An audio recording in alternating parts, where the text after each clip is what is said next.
जिस पार्टी से आपने शुरुआत की या जो पार्टी देश में तेज़ी से बढ़ रही है, आम आदमी पार्टी, तो कैसा लगता है? जी देखिए, मैंने पूरे जब उरूज में आम आदमी पार्टी थी तब मैंने उनको छोड़ा। फिर आप लोगों ने अध्यादेश लिया है और सारे अधिकार वापस एलजी को दे दिए। ऐसे दिल्ली चलेगी कैसे? और अगर आप देखेंगे अध्यादेश को तो अध्यादेश देने का पूरा हक है। सक्सेना जी हैं, लड़ाई चल रही है। केजरीवाल जी का मतलब ही है कि हमेशा हमेशा लड़ाई करना। शाहजी जी, कभी आपको लगता है कि सिर्फ आप बीजेपी की प्रवक्ता नहीं है, बल्कि आपको बोलते हुए बीजेपी से जुड़े हुए दूसरे संगठनों का भी ख्याल रखना पड़ता है? बिल्किस बानो मामले में मैंने लिखा जो मेरी सोच थी और इसकी मुझे आज़ादी है पूरी तरह से। और उसमें जो कुछ भी मेरी गलती ये थी कि जो तथ्य जो अखबारों में लिख कर आ रहे थे कि वो वीएचपी के लोग थे जिन्होंने बाकायदा फूलमाला डाली, तो वो गलत थी। दिल्ली में कुछ दिनों पहले साक्षी मर्डर केस काफ़ी सुर्खियों में रहा। क्या लगता है, दिल दुखता है? बच्ची को किस तरह से पीट कर मार दिया जाता है और लोग देखते हैं। मैं लोगों से कहूँगी कि आप लोग को क्या हो गया? मुस्लिम से फिर से टारगेट पे आए। और मुझे लगता है ये बहुत ही गलत है कि हम लोग चंद युवकों को लेकर पूरे के पूरे मजहब को बदनाम करते हैं। राहुल गांधी तो बोलते हैं कि मुसलमान 80 के दशक से भी पीछे चले गए हैं। राहुल गांधी तो खैर पहले तो वो जवाब दें और अपनी पार्टी से जवाब मांगे कि 80 के दशक में दलितों का इतना बुरा हाल क्यों था। आज से करीब एक दशक पहले देश में अरविंद केजरीवाल और शाजिया इल्मी की जोड़ी करप्शन, भाई भतीजावाद और लोकतांत्रिक मूल्यों को लेकर पूरे देश में मशहूर थी। वक्त बदला तो रास्ते भी बदले।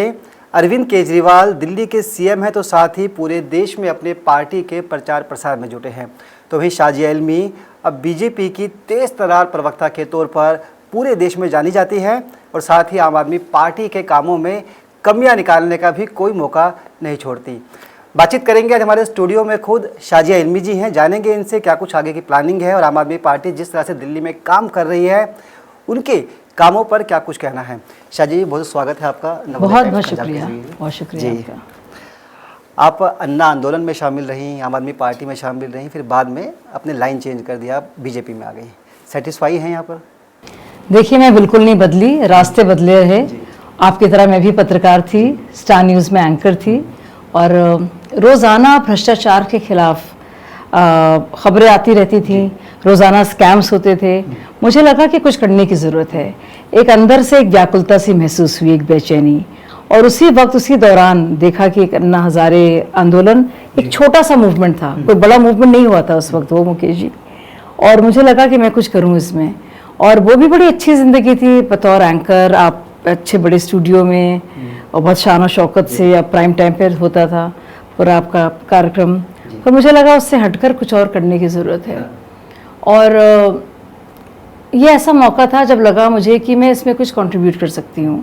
तो कुछ वक्त के लिए मैंने, क्योंकि अरविंद भाई को मैं जानती थी, प्रशांत जी को भी, जब से उनका आरटीआई का था, तो मैं मिली और मैंने कहा मैं थोड़ी हेल्प कर सकती हूँ। जब पहली बार जंतर मंतर में वो लोग थे, आपको याद होगा, जंतर मंतर में गए थे छोटा सा, तो मुझे बहुत खामियां उसमें नज़र आई। तो मैंने बताने गई कि आप लोग ये क्या कर रहे हैं, ये कुछ सही तरीका नहीं है, इस पर आपको लोग अटैक करेंगे इसमें। तो उनको अच्छे लगे मेरे कुछ आइडियाज़, और मैं पहले से भी जानती थी उनको और ऑलरेडी मैं एंकर थी, इस्टेब्लिश्ड एंकर थी तब मैं। तो फिर और न्यूज़ से मेरा पूरा दुनिया ही मेरी कर्म भूमि है, ख़बरों की दुनिया, उसी में पली बड़ी हूँ, वही सब कुछ है मेरे लिए। तो मुझे लगा देखिए आपको कुछ इसके लिए करना पड़ेगा। तो मैं बस एक और सदस्य के तौर पर, और इंडिया अगेंस्ट करप्शन जो मूवमेंट शुरू हुआ उसका हिस्सा बन गई। और आप यकीन नहीं करेंगे वो दिन और आज का दिन कि मेरा रास्ता ही बदल गया। अब मुझे, मेरे फरिश्तों को भी खबर नहीं थी कि वो छोटा सा जो अदना सा एक जो मूवमेंट था जिसकी मैं अदना सिपाही थी, कि वो एक दिन इतना बड़ा एक बड़ी पार्टी बनेगी, एक वो आंदोलन इतना बड़ा होगा।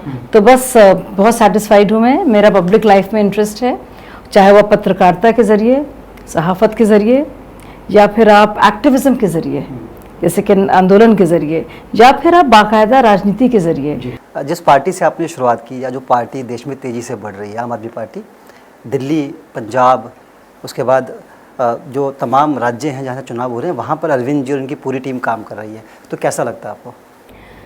जी देखिए, मैंने पूरे जब उरूज में आम आदमी पार्टी थी तब मैंने उनको छोड़ा। और मैंने, आपको याद होगा, जब एक रिपब्लिक डे पर बॉयकॉट की, गणतंत्र दिवस को बाकायदा उन्होंने बहिष्कार किया, रेल भवन के बाहर बैठे रहे और गाड़ी पर अब तब से और उस दिन सारे के सारे आम आदमी पार्टी के जितने भी साथी रहे वो सब मौजूद थे मेरे अलावा। मैंने उस बात से लेकर मेरी जो उनकी जो भी डिफरेंसेस थे। एक सवाल मोदी जी को लेकर है, 9 साल सरकार को हो गए हैं और आप लोग कहते हैं अभूतपूर्व विकास देश में हुआ है। अरविंद जी और आम आदमी पार्टी कहती है यही विकास हम दिल्ली में भी करना चाहते हैं, लेकिन आप लोग उन्हें करने नहीं दे रहे। उनके अधिकार आते हैं सुप्रीम कोर्ट से, आप उनके अधिकार वापस छीन लेते हैं अध्यादेश लाकर। ऐसा कैसे चलेगा? कभी तो काम किया नहीं है, ना तो प्रशासन के बारे में, सुशासन के बारे में उन्होंने कभी एक काम ही नहीं किया और ना ही उनका मन उधर है। उनका सिर्फ मकसद ये है कि बस रायता फैलाया जाए। आप देखिए किसी भी चीज़ को, चाहे प्रदूषण हो, चाहे पानी को लेकर जो माफिया हो, टैंकर माफिया हो, यार आप देखिए बिजली निगम को आप देखिए कि क्या उसकी बुरी हालत है। हर जगह सिर्फ और सिर्फ ना सिर्फ घाटा हुआ है बल्कि नुकसान हुआ है रिसोर्सेज का, सरकार का। और इसका फ़ायदा किसने उठाया? केजरीवाल और उनकी राजनीति ने। तो हम सब टैक्स पेयर्स जो हैं केजरीवाल जी की सब्सिडी की राजनीति को बाकायदा हम लोग मदद कर रहे हैं। हम लोग कर रहे हैं क्योंकि हमारे पैसों से वो पैसे दिए जा रहे हैं उन बिजली कंपनियों को जिनको ज़्यादा पैसे मिल रहे हैं। और जब हम लोग लड़ रहे थे और आंदोलन में थे तो अरविंद केजरीवाल कहते थे ये बिजली कंपनियां जो है मुनाफाखोरी कर रही हैं। लेकिन वो ये कहते हैं कि नेता लोग सस्ती बिजली, फ्री की बिजली, सब्सिडी ट्रेन हो, रेल हो, टेलीफोन हो, जब उनको ये सब चीज़ें मिल सकती तो आम लोगों को क्यों ना मिले? वो तो तर्क देते हैं बाकायदा इसके लिए। आम लोगों को मिलें और ज़रूर मिलनी चाहिए, लेकिन आप एक मॉडल आप इसको बनाएंगे। आप इसको सिर्फ और सिर्फ हमारी सरकार देखिए, मोदी सरकार को देखिए, अब 84 करोड़ लोगों को मुफ्त राशन मिल रहा है, लेकिन उसके पीछे एक सोच है। आप पैसे को इकट्ठा कर रहे हैं टैक्सेस के ज़रिए और जो एरियाज़ हैं पुराने उनको हटाकर एक पूरी पॉलिसी है। IBC है, इंसॉल्वेंसी और बैंक्रप्सी कोड है, आप देख रहे हैं। और पूरा हिसाब किताब करके जो सही बैठ रहा है आप उस तरह से जरूरतमंद तक पहुंचा रहे हैं। अधिकारियों की ट्रांसफ़र पोस्टिंग को लेकर आपसे बात हो रही थी। 11 मई को सुप्रीम कोर्ट का आदेश आया कि दिल्ली में CM ही सर्वोच्च है और सारे अधिकार उनके पास रहेंगे। फिर आप लोगों ने अध्यादेश लिया है और सारे अधिकार वापस LG को दे दिए। ऐसे दिल्ली चलेगी कैसे? सारे अधिकार नहीं दिए गए हैं, लेकिन जिस तरह से ट्रांसफर्स और पोस्टिंग के साथ खिलवाड़ हो रहा है देश की राजधानी में। देखिए अरविंद केजरीवाल यहाँ के CM हैं, लेकिन ये देश की राजधानी भी है। और अगर आप देखेंगे अध्यादेश को तो अध्यादेश देने का पूरा हक है और बहुत सारी सरकारों ने ऑर्डिनेंस दिए हैं। अब आप देखिए 2 इम्पॉर्टेंट मिनिस्ट्रीज, आप PWD को देखिए, आप हेल्थ को देखिए, आप एजुकेशन को देखिए, इतने बड़े प्रोमिनेंट मिनिस्टर्स जेल में हैं। तो दिख रहा है क्या सुशासन रहा है। ये लड़ाई खत्म कैसे होगी? आप अपने अधिकार नहीं छोड़ रहे। आम आदमी पार्टी कहती है कि जीत कर हम आए, विधानसभा में बहुत हमारा है। जहाँ केजरीवाल है वहाँ लड़ाई रहेगी और हमेशा रहेगी। चाहे नजीब जंग थे, लड़ाई हुई, उसके बाद अनिल बैजल आए, LG, लड़ाई जारी रही। अब सक्सेना जी हैं, लड़ाई चल रही है। केजरीवाल जी का मतलब ही है कि हमेशा हमेशा लड़ाई करना। कांग्रेस की तरफ से भी क्लाइमेक्स बाकी है। कांग्रेस ने भी क्लियर नहीं किया है कि इनको समर्थन देंगे या नहीं देंगे। आपको क्या लगता है कांग्रेस के मन में? बहुत साफ बात है और ये बात मैं पिछले 8-9 साल से कह रही हूँ। अब आप खुद सोचिए, कांग्रेस का सफाया दिल्ली में किसने किया? आम आदमी पार्टी ने। पंजाब में सफाया किसने किया? आम आदमी पार्टी ने। अगर सोचते हैं केजरीवाल जी और नीतीश जी और ममता जी कि कांग्रेस अपने को फना कर देगी मोदी नफरत में, तो ये उनकी सोच है। अब आप खुद सोचिए कि अगर सारा जो कंपटीशन दोनों के बीच में है, यहाँ की कॉन्स्टिट्यूंसी के लिए एक ही कॉन्स्टिट्यूंसी है, यानी कि जो वोटर्स का जो आप देखेंगे जमावड़ा जो वोट देता है तो वो एक ही है। अब जाहिर है उसके पीछे तो दोनों की लड़ाई है। अब कांग्रेस का सोचना है कि सद्या देश के मामले में उनका साथ दे और अपने को पूरी तरह से खत्म कर दे। नुकसान एक तरफ तो मोदी नफरत है, दूसरी तरफ खुद से मोहब्बत है, तो कोई इंसान क्या चुनेगा? अपना वजूद को खत्म कर देगा। नुकसान तो आप लोगों का भी कर रहे हैं। दिल्ली में म्यूनसिपलिटी चुनाव आप लोग सत्ता से बाहर हो गए, यूपी में निकाय चुनाव हुए, यहाँ 100 सीटें आम आदमी पार्टी ले आई, गुजरात में इनका अच्छा खासा वोट बैंक बन गया, गोवा में बिल्कुल फ्रेश पार्टी थी, वहाँ भी वोट बैंक जमा लिया इन्होंने। तो जहाँ जहाँ जा रहे हैं वोट तो आपका भी काट रहे हैं। नहीं, मुझे नहीं लगता कि हमारा वोट इसमें कट रहा है, बिल्कुल ही। मुझे लगता है एमसीडी में तो आप लोग साफ ही हो गए। उन्होंने डेफिनेटली भी एमसीडी में हराया और हम लोग उस तरह के लोगों में से नहीं हैं जो ईवीएम को ब्लेम करेंगे या फिर सौरभ भारद्वाज की तरह कोई डब्बा ले आएंगे विधानसभा में, कहेंगे देखो ऐसे ही ईवीएम मैनिपुलेट होता है। हम लोग मानते हैं जो जनादेश होता है उसकी हम लोग इज्जत करते हैं। कर्नाटक में आपने माना भी है चुनाव हारने के बाद? बिल्कुल हमने माना है और उसमें हमें बहुत कुछ आत्ममंथन करने की भी ज़रूरत है और वो चल रहा है। भाजपा में वो काम शुरू हो जाता है बहुत जल्दी। शाजी जी, कभी आपको लगता है कि सिर्फ आप बीजेपी की प्रवक्ता नहीं है, बल्कि आपको बोलते हुए बीजेपी से जुड़े हुए दूसरे संगठनों का भी ख्याल रखना पड़ता है, फिर चाहे विश्व हिंदू परिषद हो, बजरंग दल हो, आरएसएस हो।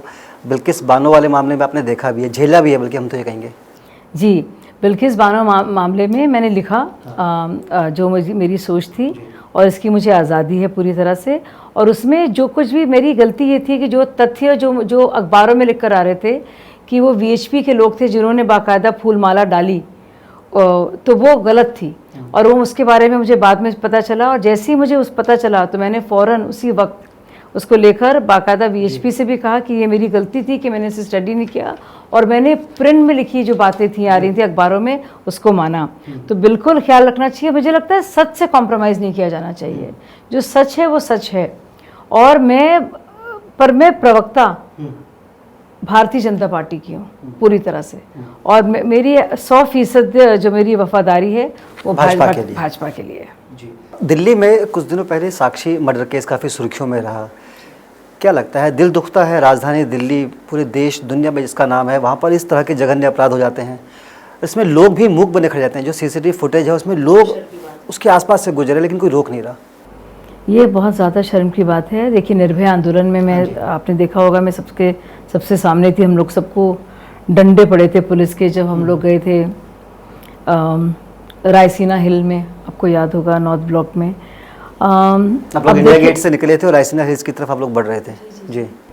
और सब लोग थे उसमें, इतनी महिलाएं थीं, और इस कोई किसी पार्टी की तरफ से नहीं था, वो बस आम लोगों की एक जन चेतना थी, या जन आक्रोश कहना चाहिए।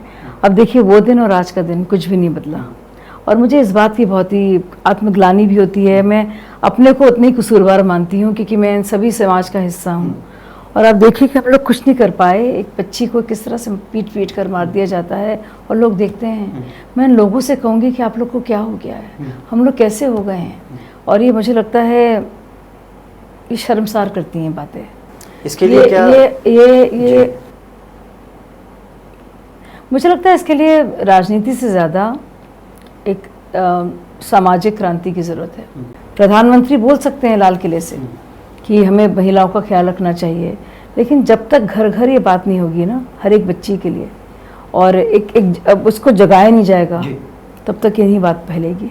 इस हत्याकांड के बाद से जो एक मुस्लिम्स हैं फिर से टारगेट पे आए हैं, आपको लगता है कि कुछ लोग पूरे धर्म को या एक धर्म से जुड़े हुए लोगों को बदनाम कर रहे हैं?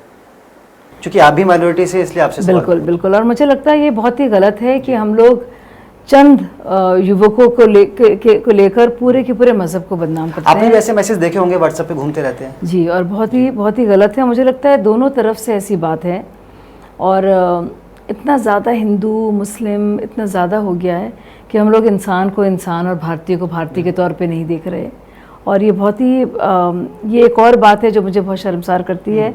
और मुझे लगता है हम लोग जैसे लोगों का मकसद होना चाहिए कि हम लोग कम्युनिटीज़ को साथ लाएं, यूनिफाई करें। मेरे ट्विटर का आप देखेंगे, अगर उसका बायो यही है, टू यूनिफाई, जज्बा हिंद। एक तो है आपका पुराना जज्बा हिंद, तो मेरा है जज्बा हिंद। जो वाकई में हिंद से मोहब्बत करते हैं ना, वो इस तरह से लोगों को लड़वाएंगे नहीं, वो लोगों को साथ लाएंगे। क्योंकि वननेस यानी कि एक लोगों को लाना, उसी में हमारा सब कुछ है। मेरे और आप में मुकेश इतनी समानता है। देखिए, हम लोग क्यों देखें हमेशा डिफरेंसेस, क्यों देखें? सिर्फ जिस चीज़ को लेकर हमारे डिफरेंसेस हैं, हम लोग उसी को उजागर करें।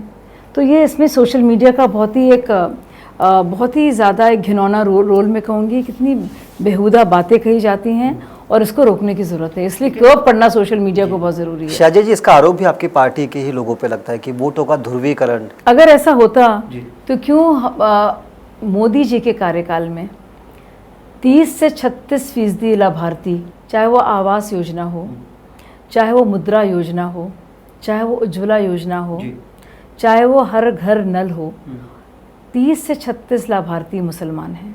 बावजूद इसके कि उनकी ऑफिशियल औपचारिक आबादी 14% से 15% तक के बीच में है। यानी कि अपनी आबादी से कहीं ज़्यादा बढ़कर लाभार्थियों को, जिनको चिन्हित किया गया है, फ़ायदे देने के लिए घर दिए गए हैं, उज्ज्वला योजना दी गई, उससे घर बनाए गए हैं। ये नहीं देखकर किया गया है कि वो हिंदू हैं कि मुसलमान, वो इसलिए कि मुस्तहक हैं। मुस्तहक मतलब वो हकदार हैं। तो मुझे लगता नहीं, मुझे लगता है ये बहुत ही गलत ये प्रमाण है। और अगर किसी ने सबसे ज़्यादा मजलूम और मजबूर कौम के अंदर भी मजलूम यानी कि औरतें, क्योंकि माइनॉरिटी के अंदर जो माइनॉरिटी है, एक तो मुसलमानों की माइनॉरिटी कहते हैं अपने को अल्पसंख्यक, मैं तो अपने को अल्पसंख्यक नहीं मानती। मैं भारतीय हूँ, मैं किसी से कम नहीं हूँ, मैं बराबर हूँ कि जी जितना आपके पास है उतना मेरे पास है। मैं अपने को सिर्फ मुस्लिम बनाकर कम नहीं करूँगी। मैं भारतीय, आप भारतीय, इक्वल है हमारा। लेकिन बहुत सारे मुसलमान अपने को माइनॉरिटी की तरह सोचते हैं, तो उनमें भी एक माइनॉरिटी है और वो है महिलाओं की। और अगर उनकी ज़िंदगी को बेहतर करने के लिए किसी पार्टी ने कुछ भी किया है तो वो सिर्फ और सिर्फ बीजेपी है। ट्रिपल तलाक की बात नहीं कर रही हूँ, वो तो अपने आप में इतना ज़रूरी और ऐतिहासिक एक कदम रहा है जिससे सब औरतों की ज़िंदगियाँ बदलेगी और वो अपने को बहुत ही महसूस करेंगी। लेकिन उसके अलावा 70% जो ड्रॉप आउट रेट था मुस्लिम बच्चियों का प्राथमिक लेवल पर और सेकेंडरी लेवल पर, वो ड्रॉप आउट रेट कम होकर 30% हो गया है। इसका मतलब ये है कि मोदी जी के कार्यकाल में 40% ज़्यादा मुस्लिम बच्चियाँ और बच्चियाँ भी, लेकिन 40% ज़्यादा मुस्लिम बच्चियाँ स्कूल जा रही हैं। अब इससे ज़्यादा प्रमाण तो और नहीं दिया जा सकता। लेकिन राहुल गांधी तो बोलते हैं कि मुसलमान 80 के दशक से भी पीछे चले गए हैं। आप लोग क्या इतना नुकसान हो गया बीजेपी के आने पर मुसलमानों का? राहुल गांधी क्या बोलते हैं वो जानते हैं, काश उन्हें पता होता वो क्या बोल रहे हैं। पीछे चले गए आप लोग, ऐसा कहते हैं। हाँ, राहुल गांधी तो खैर अपनी पहले तो वो जवाब दें और अपनी पार्टी से जवाब मांगे कि 80 के दशक में दलितों का इतना बुरा हाल क्यों था, क्योंकि वो तो मुसलमानों को दलितों से कर रहे हैं कंपेयर। उनको तो ये पता भी नहीं कि बाकायदा राजेंद्र सचर कमेटी रिपोर्ट लाई गई है। उन्हें तो ना रंगनाथन मिश्रा कमेटी रिपोर्ट का पता है, वो बहुत कम जानते हैं दरअसल। मैडम, आपने इस साक्षी हत्याकांड की बात की, अपनी बात भी रखी, पार्टी का स्टैंड भी रखा। दिल्ली में जब एक साक्षी का मर्डर होता है तो आप पूरी बीजेपी सड़कों पर आ जाती है, लेकिन जब इसी दिल्ली में एक साक्षी को सड़कों पर घसीटा जाता है तब बीजेपी चुप रहती है। क्या डबल स्टैंड है आपकी पार्टी के? नहीं, कोई डबल स्टैंडर्ड्स नहीं है। आप देखिए इस पूरे मामले में, जहाँ तक हमारे पहलवानों का मामला है, रेसलिंग फेडरेशन का, आप देखेंगे उसकी बात की जा रही है, उसकी पूरी जांच हो रही है, इंक्वायरी बिठाई गई है और बाकायदा बहुत ही जल्दी बाकायदा बिल्कुल रूल ऑफ लॉ के तहत जो भी दोषी हैं उनको किसी तरह से बख्शा नहीं जाएगा। ये अपने गृह मंत्री ने साफ साफ कहा है। और साक्षी वापस चली गई हैं और जी नौकरी पे चली गई हैं और इसको समझा जाएगा। पर ये ज़रूरी है देखना कि एक इंक्वायरी भी हो। तो ये इसके तहत, क्योंकि रूल ऑफ लॉ और रहे। नाबालिग लड़की ने बाद में स्टेटमेंट दी कि मैं, अब देखिए हुड्डा जी बाकायदा आते हैं, प्रियंका जी बाकायदा आती हैं, टिकैत जी से बातचीत हो रही होती है। इसको एक प्रोटेस्ट बनाने के लिए और पूरी तरह से राजनीतिकरण किया जाता है। मेरी बस यही मेरी अपनी सोच है और ये सबके लिए है। मेरे भाजपा से भी मेरी विनती है, कांग्रेस से भी, कि देखिए जहाँ तक महिलाओं के खिलाफ जो बातें होती हैं, जो भी उनके खिलाफ, चाहे रेप के मामले हों या बलात्कार के साथ साथ सेक्सुअल दुर्व्यवहार किसी भी तरह का हो सकता है, उत्पीड़न के मामले हों, इसमें कम से कम राजनीति ना हो। महिला के शरीर को एक राजनीतिक मैदान या अखाड़ा ना बनाया जाए। मुझे लगता है ये एक ऐसी जगह है जिससे हम लोग कम से कम राजनीति करने से बचें और इसमें हम लोग दलगत राजनीति से ख़ास तौर से दूर रहें। हम इसमें पूरी तरह से अपने को समर्पित करें, क्योंकि ये बहुत ज़रूरी है। चाहे हम किसी भी क्षेत्र के हों, किसी भी पार्टी से हों, किसी भी मज़हब के हों, ये ऐसी चीज़ है जो हमारे किरदार को डिफ़ाइन करती है कि हम क्या हैं और हमारे राष्ट्रीय किरदार को भी डिफ़ाइन करती है। तो मुझे लगता है ये बहुत ज़रूरी है, कम से कम इस मामले में जहाँ तक महिलाओं की बात है, इसको दूर रखा जाए राजनीति से। मैडम, एक सवाल ये है कि 2024 के आम चुनाव बेहद नज़दीक हैं और अल्पसंख्यक को आप कहाँ देखती हैं? क्या हुआ 9 साल में इन लोगों के लिए?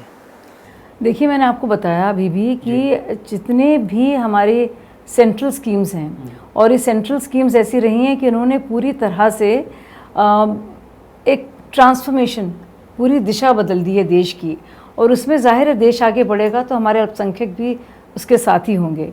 जब हमारे हाईवेज़ बढ़ेंगे, जब हमारे स्कूल्स बढ़ेंगे, कॉलेजेस बढ़ेंगे, एयरपोर्ट्स होंगे, तो उसका फ़ायदा सबको मिलेगा। सबका साथ सबका विकास, आप वाली बात कह रही हैं। बिल्कुल, वो रहेगा और हमेशा रहेगा। लेकिन अगर, जैसे कि मैं फिर से रिपीट करती हूँ, केंद्रीय आवास योजना, जन धन योजना, हमारा फूड राशन की योजना, जो प्रधानमंत्री और गरीब कल्याण योजना जितनी भी हैं, और इज़्ज़त घर की जो हमारे शौचालय की जो हमारी जितनी भी हैं, उसमें आप देखेंगे कि मुस्लिम अपनी आबादी से कहीं ज़्यादा बढ़कर लाभार्थी रहे हैं। यानी कि पक्षपात तो छोड़िए कि उनका ज़्यादा ख्याल रखा गया है, क्योंकि वो उसका आधार आर्थिक है। उसका वजह ये नहीं थी कि क्योंकि वो मुसलमान है इसलिए उनकी ज़्यादा मदद की जा रही है।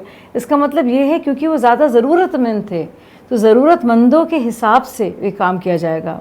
आप सारे सोशल इकोनॉमिक इंडिसेस में, इंडिकेटर्स में अगर आप देखेंगे सारे मानदंडों पर, तो आप देखेंगे कि सबसे ज़्यादा बुरी हालत, और राजेंद्र सचर कमेटी रिपोर्ट आपको बताएगी, जो कांग्रेस शासित राज रहे हैं या कम्युनिस्ट शासित राज रहे हैं, मुसलमानों की हालत सबसे ख़राब रही है।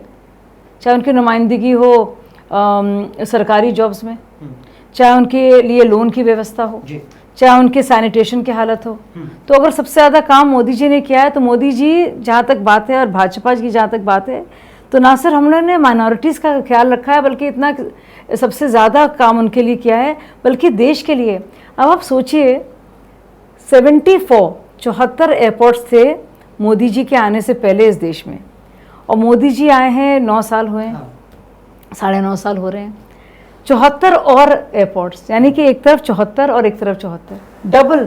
70 साल में 74 और 9 70 साल में 74 और 9 साल में। अब देखिए, अब हाईवेज को देखिए आप, मतलब आप रफ्तार देखिए, और इतनी खुशी होती है देखकर। तो हमारा देश आगे बढ़ेगा तो जाहिर है हमारे अल्पसंख्यक भी तो आगे बढ़ेंगे साथ साथ। वो सड़कें तो सबके लिए है ना। अगर हर एक नल से पानी आएगा तो पानी हमारे मुसलमान भाई भी तो पिएंगे।